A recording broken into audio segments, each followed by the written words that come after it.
Mesdames et messieurs, bonsoir. On se retrouve dans cette nouvelle édition de 22 heures. Voici les titres de ce soir.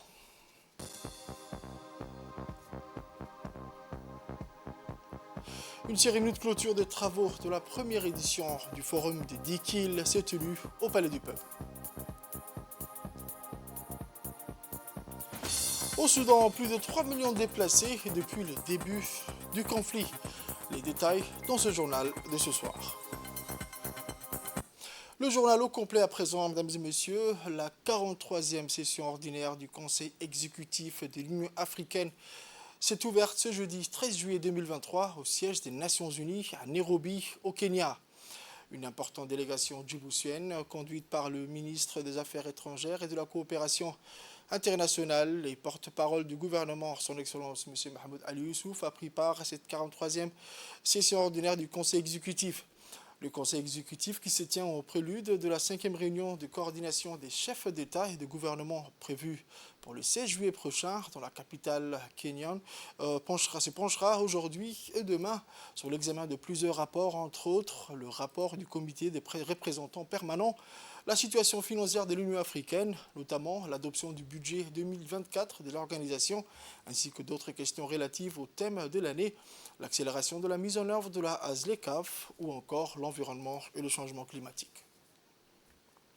Je vous le disais dans les titres, le Centre de technologie et d'innovation pour le développement en partenariat avec le ministère de l'Intérieur et le PNUD a organisé ce matin dans la salle de conférence du Palais du Peuple la cérémonie de clôture des travaux de la première édition du Forum de Dikil dont le thème portait cette année sur la cohésion sociale et la résilience communautaire pour construire un avenir plus sûr et plus prospère.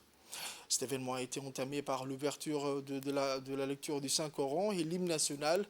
Ensuite, la cérémonie de clôture de ce forum a vu la participation du ministre de l'Intérieur, M. Seyd Nour Hassan, le ministre de l'Éducation nationale et de la formation professionnelle, M. Mostafa Mohamed Mahamoud, la ministre de la Femme et de la Famille, Mme Mona Ousmane Aden, le ministre du Travail chargé de la formalisation et de la protection sociale, M. Amr Abdi Saïd, le ministre de la Santé, le Dr Ahmed Roble Abdillah, ainsi que la représentante du PNUD et le directeur général du CTID, M. Samatar Abdi.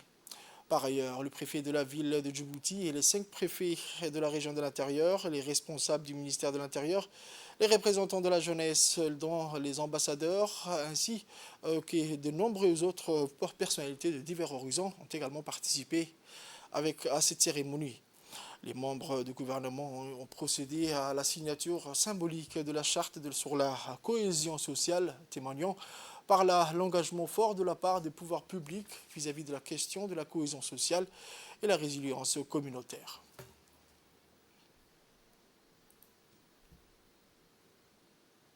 La cérémonie de clôture des travaux de la première édition de ce forum, dont le thème portait cette année sur la cohésion sociale et la résilience communautaire, pour construire un avenir plus sûr et plus prospère.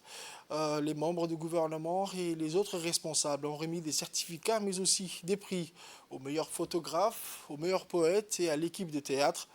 La cérémonie a été clôturée par une photo de famille.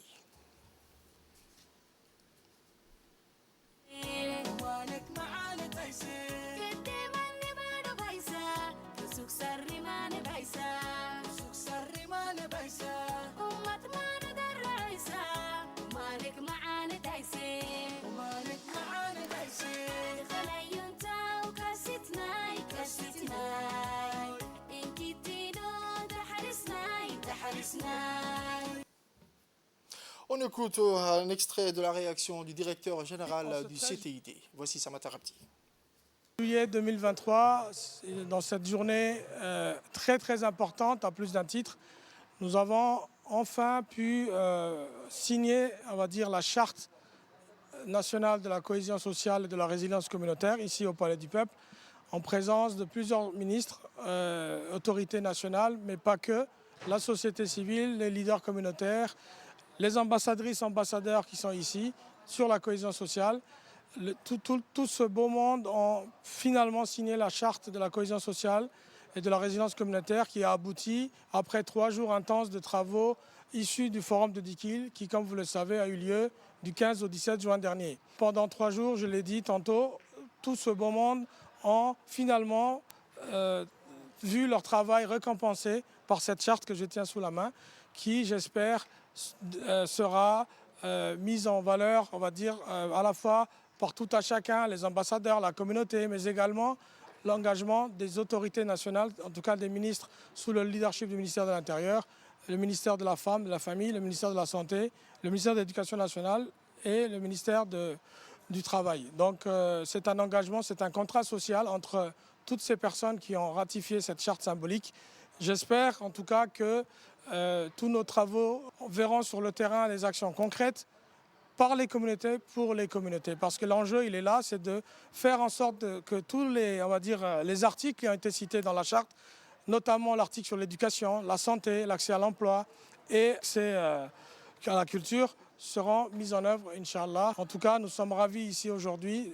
C'est un jour très important, je l'ai dit, parce que ça met en exergue tout le travail intense qui a été fait précédemment, en partenariat avec le PNUD et le ministère de l'Intérieur, et bien sûr le CTID que j'ai l'honneur de présider.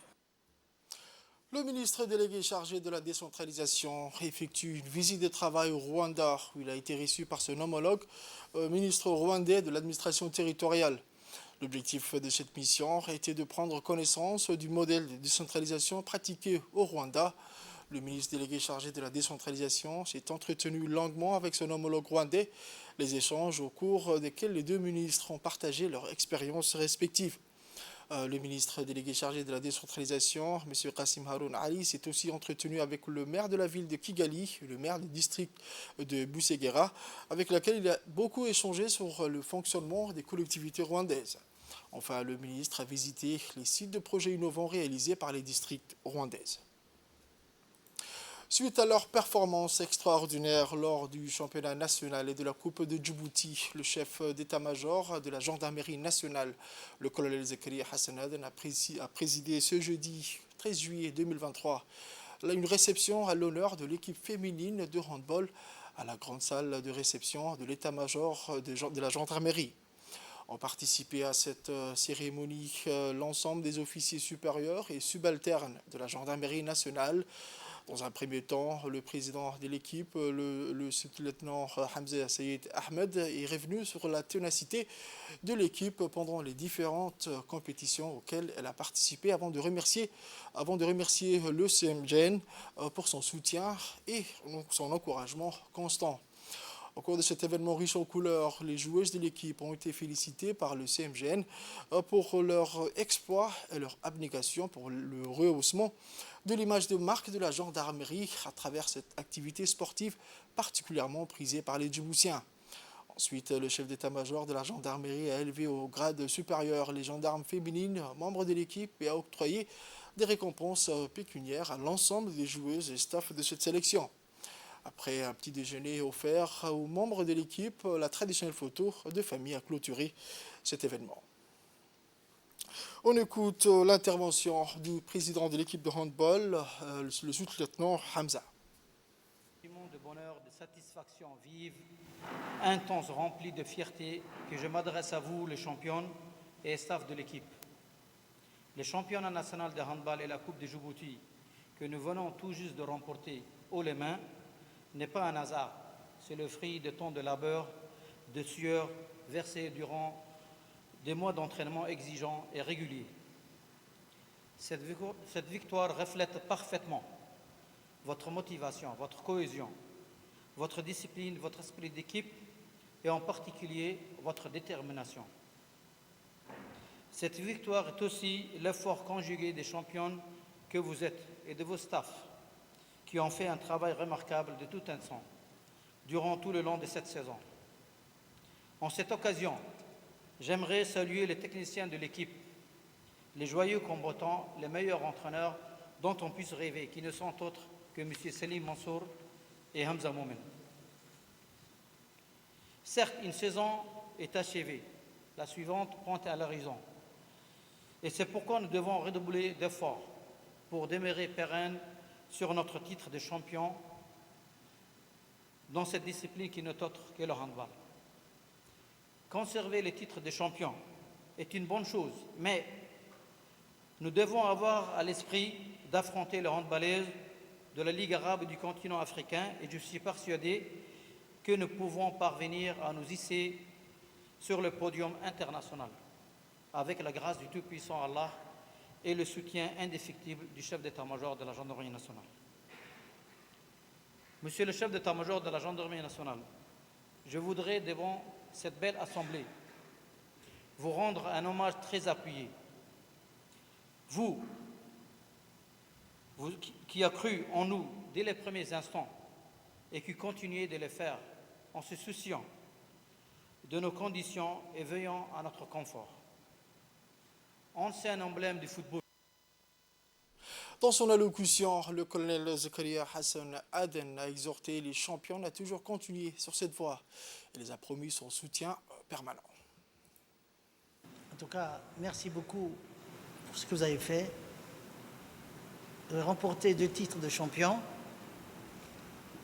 Le premier étant le championnat national et le second la Coupe de Djibouti. Mes félicitations pour ces deux trophées remportés. Donc, je dirais que c'est un immense plaisir que je vous retrouve ce matin pour honorer une nouvelle fois votre titre de championnat national et celui de vainqueur de la Coupe de Djibouti de handball.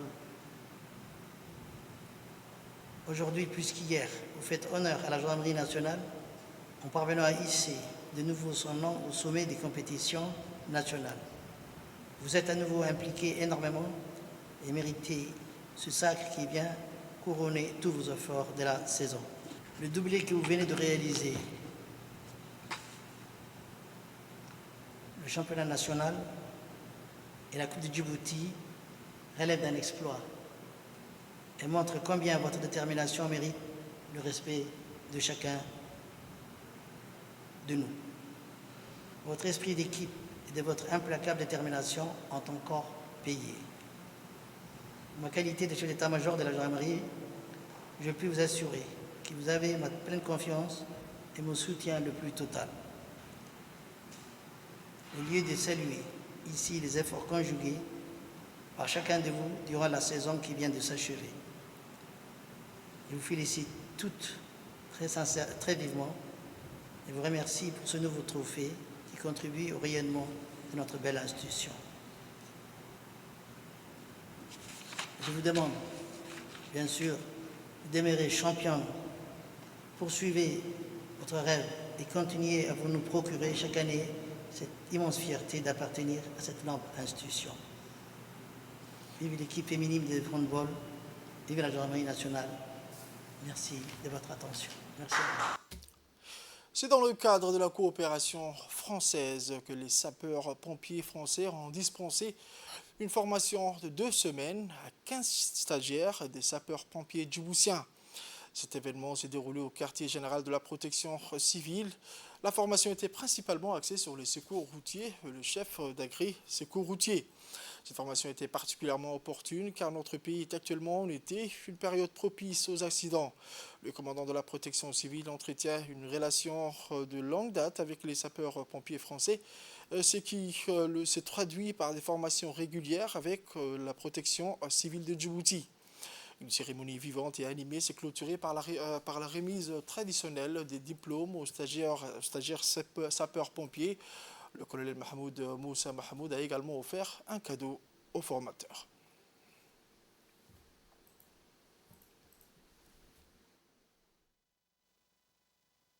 C'est déjà la 3e fois depuis le début de cette année que j'ai le grand plaisir d'être à vos côtés pour clôturer cette formation, une nouvelle formation spécialisée dans le domaine de la sécurité routière et de l'intervention sur les accidents de la route.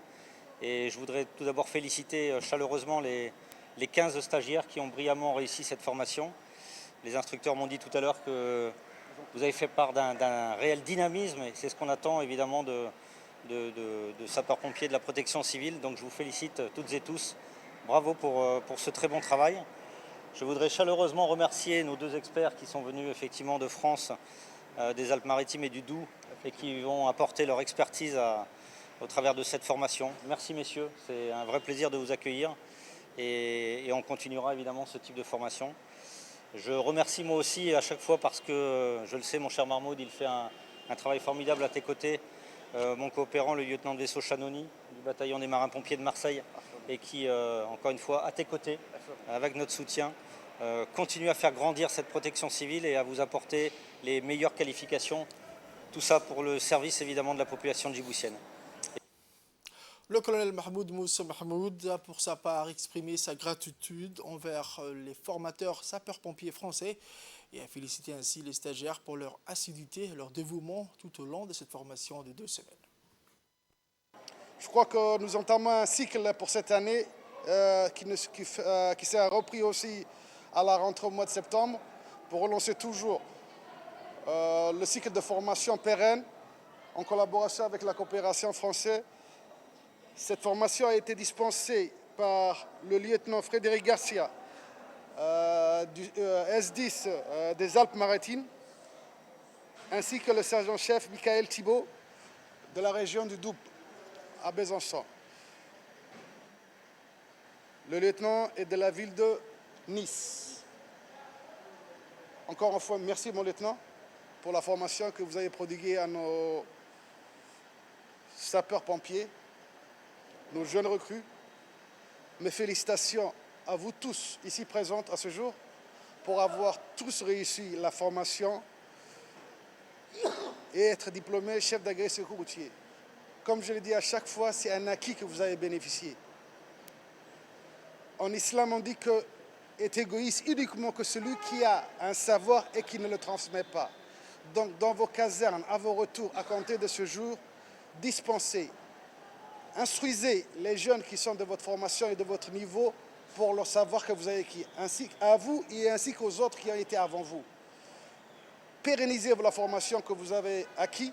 Un remerciement aussi à l'égard de mon lieutenant conseiller, mon lieutenant de vaisseau conseiller, le lieutenant Chanouni, ici présent, qui est mon conseiller, mais aussi toujours en la personne de l'ASI, le colonel Le Goff, qui ne ménage aucun effort. Je le redis encore, qui ne ménage aucun effort pour pouvoir participer à l'élan de développement et du professionnalisme de la protection civile djiboutienne, mais aussi des sapeurs-pompiers, par le biais de la coopération. Mon collègue, je vous remercie. La célébration du 14 juillet qui consiste à la prise de la Bastille, survenue le mardi 14 juillet 1789 à Paris, est l'un des événements inauguraux et emblématiques de la Révolution française. L'armée française, partout où ils sont stationnés, célèbre cette journée avec beaucoup d'enthousiasme et d'effervescence, car la journée du 14 juillet consiste à une fête nationale pour les Français du monde entier. Les forces françaises stationnées à Djibouti ont célébré cette journée dans la tradition militaire qui s'impose, à savoir la parade des unités à pied, les unités motorisées, les marins, les aviateurs. Cette cérémonie du 14 juillet qui a été célébrée ce matin, 13 juillet 2023, dans l'enceinte de la base aérienne, a été présidée par le général Laurent, commandant des FFDJ, et a vu la participation de l'ambassadrice de la France à Djibouti, Madame Dana, du président de l'Assemblée nationale, son Excellence M. Deleta Mohamed Deleta, le chef d'état-major général des armées, le général Zikri Cheikh Ibrahim, et le président de la commune de Boulaous, M. Abdelkader Iman. Pour entamer la cérémonie, les généraux français et djiboutiens, accompagnés de l'ambassadrice de la France, ont enlevé les couleurs avec le rythme des deux hymnes nationaux Djibouti et France.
parade militaire des unités à pied et motorisées ont ensuite suivi.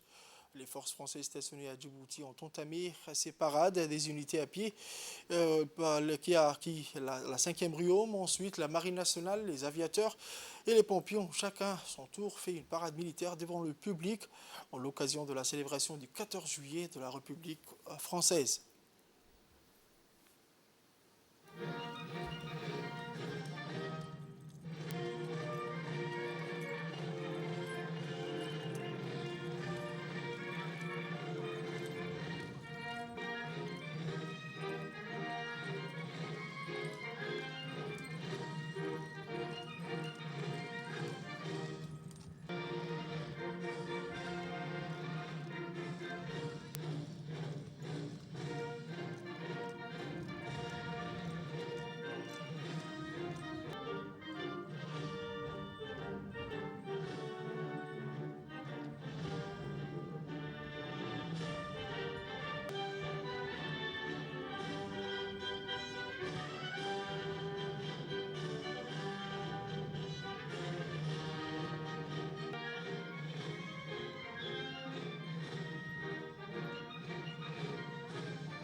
On écoute à présent quelques réactions recueillies auprès des participants présents à cet événement.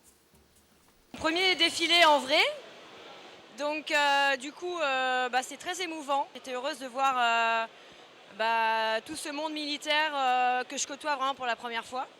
Donc c'était très beau. Je suis très fière d'être là, à Djibouti. À Djibouti, ça a toujours un sentiment particulier parce que bien évidemment c'est une grande fierté déjà de défiler à la tête de mon régiment. En plus c'est la dernière fois puisque je vais rendre mon commandement dans quelques jours. L'année dernière on avait eu la chance d'être à Paris. Le 5e ROM avait été désigné pour défiler à Paris. On y a été avec beaucoup de fierté. On a eu beaucoup aussi de Djiboutiens qui étaient derrière nous. Donc on a bien pensé aux Djiboutiens lors de ce défilé à Paris. Et de nouveau aujourd'hui, ce qui prédomine, c'est un sentiment de fierté. Alors moi j'ai eu la chance de vivre quasiment 5 années de ma vie à Djibouti. Voilà, c'est la 4e fois que je viens. Donc je suis bien évidemment très profondément attaché à Djibouti et aux Djiboutiens. Ce qui m'a marqué pendant mes 2 ans de temps de commandement, c'est la liberté d'action que j'ai eue, c'est la nature des nombreuses missions qu'on a pu conduire. En premier lieu de pouvoir partir en opération au Soudan, bien évidemment, mais aussi tous les entraînements, les actions de coopération qu'on a conduits avec nos camarades djiboutiens.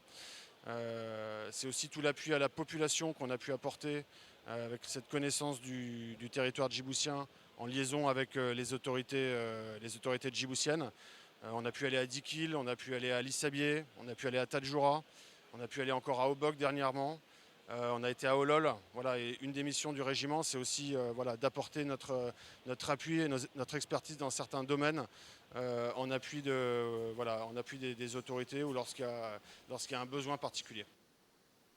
Je vous emmène au nord à présent, où le préfet de Tadjoura, M. Mohamed Hamed Abbas, s'est rendu au port de Tadjoura pour une visite de travail. Il a été accueilli par le directeur général du port de Tadjoura, M. Omar Hassan Omar. Au cours de leur visite, le préfet a fait un tour des différents services du port. L'opérationnalité du port de Tadjoura et la route de Tadjoura-Balho qui contribuent aujourd'hui grandement au développement des activités économiques dans la région de Tadjoura. En effet, tout au long des corridors nord aménagés pour accueillir le stationnement des camions éthiopiens.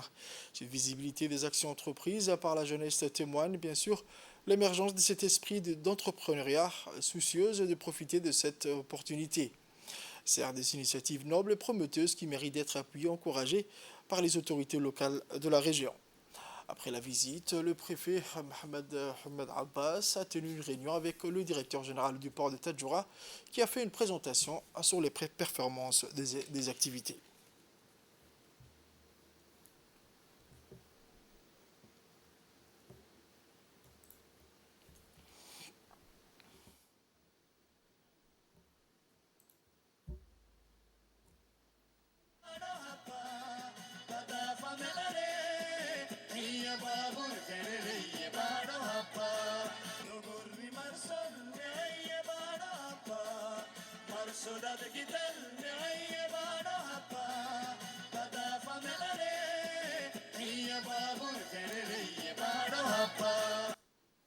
On écoute la réaction du préfet de la région de Tadjoura, M. Mohamed Abbas.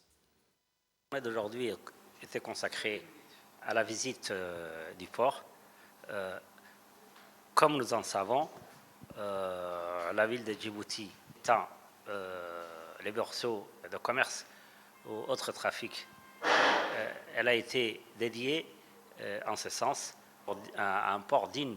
Le travail a été débuté en 2020 et depuis lors, la capacité de production a été multipliée par 10, malgré quelques difficultés relatives à la conjoncture régionale et internationale. Ceci a pu relever les défis auxquels la population de Tadjoura ont vécu, c'est-à-dire les jeunes ont beaucoup bénéficié en termes d'handicapés. Il y a des jeunes handicapés qui sont aussi intégrés dans ces fonctions. En termes de genre aussi, il y a les femmes aussi qui sont représentées dans cette ressource humaine. Ceci démontre que le port de Tadjoura peut encore améliorer son travail. En étroite collaboration avec le gouvernement djiboutien et éthiopien, l'OIM Djibouti et l'OIM Éthiopie, mais aussi l'Agence allemande pour la coopération internationale, ont lancé les travaux du second échange transfrontalier pour une meilleure gestion de la prise en charge. Une forte délégation djiboutienne et éthiopienne s'est rendue à Addis Abeba dans le cadre du programme d'échange transfrontalier sur la protection et la réintégration durable des enfants migrants vulnérables à leur arrivée à Addis Abeba. La délégation a été accueillie par le préfet de la région, Abdelmalik Mohamed Benoïta. Cette initiative fait suite à la première visite d'une délégation djiboutienne à Addis Abeba qui avait pour objectif de mieux comprendre les structures de gestion des enfants migrants en Éthiopie et d'initier une discussion sur les solutions possibles pour établir des procédures opérationnelles. Cette seconde visite permettra aux délégations des deux pays d'observer les difficultés rencontrées par les migrants éthiopiens à Djibouti. Au cours de cette tournée, les deux délégations ont eu l'opportunité de visiter les infrastructures de gestion des frontières et discuteront à la fin sur la mise en place des mesures d'accompagnement pour un retour et une réintégration digne, respectueuse de l'intérêt supérieur des enfants migrants.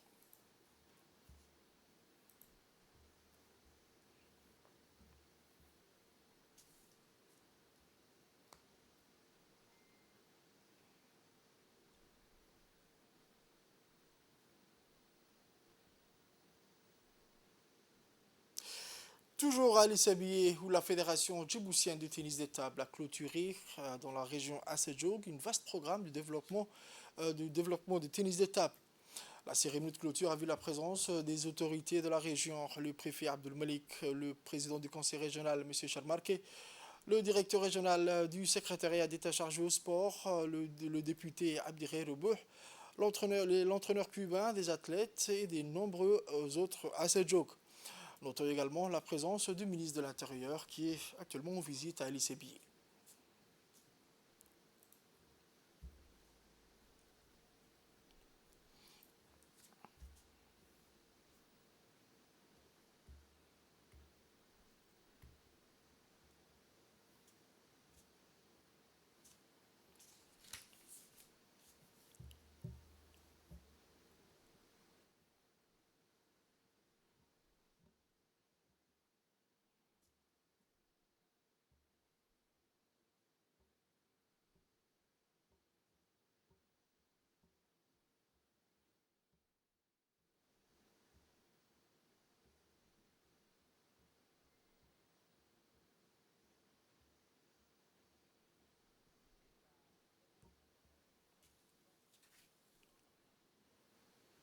Nécrologie à présent, c'est avec une grande tristesse que nous avons appris le décès de Abou Bakr Youssef Abdi, né le 1er avril 1959 à Djibouti, ancien cadre de Colas, hier après-midi à 16h30 à l'hôpital Pelletier. Il était aussi le père de 5 enfants. Inna lillah wa inna ilayhi raji'un. Qu'Allah l'accueille au paradis éternel pour toujours. Amin. Nous adressons nos sincères condoléances les plus attristées à la famille tout entière du défunt. Pour les actualités internationales, je vous le disais dans les titres, depuis le début des affrontements, le 15 avril, le Soudan enregistre déjà plus de 2,4 millions de déplacés internes, alors qu'environ 7000 personnes ont trouvé refuge vers les pays voisins selon l'OIM. Des réfugiés qui décrivent les atrocités vécues sur les routes. Des rapports font état d'occupation des maisons et de propriétés civiles et de pillages à Khartoum, Omdurman et d'autres localités. Des faits observés depuis que la hache de guerre a été déterrée.